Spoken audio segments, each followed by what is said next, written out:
How to fix age restriction on TikTok. Follow this guide. First, open the TikTok app on your screen. Then tap on your profile icon located at the bottom right corner. Next, tap the menu icon at the top right. Then choose Setting and Privacy from the menu. After that, scroll down and click on Content Preferences. Then select Restricted Mode and turn it off.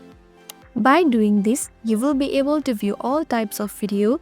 Again, click on your profile and go to the Settings and Privacy. Here, scroll down to the Support and About section. Here, tap on Report a Problem.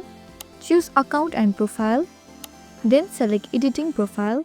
After that, tap Other. Then select Need More Help from the bottom. From the given option, select Account. Then click on I want to update my birth date. Furthermore, click on the link provided by the TikTok support. Furthermore, fill up this form. After filling up the form, finally submit your request and wait for the TikTok support team to review and respond. It may take a few days for TikTok to process and confirm your request. By following this step, you can fix age restriction on TikTok.